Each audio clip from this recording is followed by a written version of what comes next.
নাম না নিয়ে কিছু মিডিয়া আমাদেরকে বিশেষ করে মুসলমানদেরকে টার্গেট করে বলছে গেট আউট, মুসলমানদেরকে টার্গেট করে বলছে যদি ভালো লাগতে থাকো, না থাকতে ভারত থেকে চলে যাও, পাকিস্তানে চলে যাও।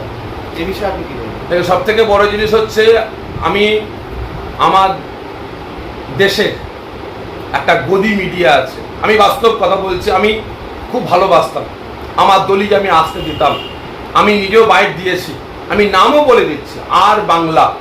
এই আর বাংলা এই মিডিয়াকে আমি টোটাল বয়কট করেছি, আমি পুরো টার্গেট আছে। যেই দিন আমার দলি আমার দরবারে ওই আর বাংলার কোনো রিপোর্টার আসবে তাদেরকে জুতো নিয়ে তাড়া করব আমি।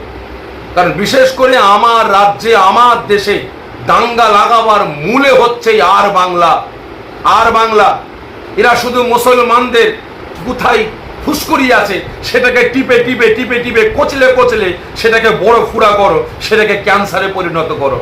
আজকে কোথায় কি হচ্ছে না হচ্ছে এগুলো দেখাচ্ছে। কেন এই আর বাংলা দেখাতে পারলো না সাঁতরাগাছির কথাটা, যেখানে আমার ছোট বোনটাকে মাসুম বাচ্চা দুধের শিশু, সে হিন্দু মুসলমান কি জানে, সেই হিন্দু কি খ্রিস্টান কি চেনে, সে তো পড়াশোনা করতে গেছে, তাকে পেশাব দিয়ে তাকে মারধর করে তাকে বলা হচ্ছে জয় শ্রীরাম বল, জয় শ্রীরাম বল। আজকে রামের ভক্ত দেখিয়ে আপনারা মুসলমানদের শেষ করার প্ল্যান করছেন। অবিলম্বে আমি আপনাদের এই মিডিয়ার মাধ্যম দিয়ে বলছি, আর বাংলা চ্যানেলকে আপনারা বয়কট করুন।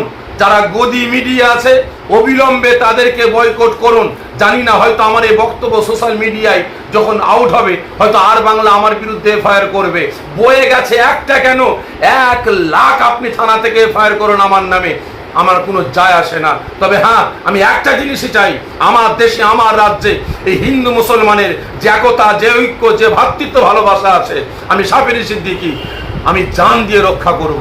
যদি প্রয়োজন হয় আমার জান চাই, যদি আমার দেশকে রক্ষার জন্য যদি আগে আমার জান দিতে হয় আমি সাফেরি সিদ্দিকী আগে দেবো। কিন্তু হ্যাঁ, এই গদি মিডিয়াগুলোকে যেখানে থাকবো সেখানে জুতো পিটা করে তারা বলছে আমরা সঠিক খবর তুলে ধরি, আর ভারতের 1 নম্বর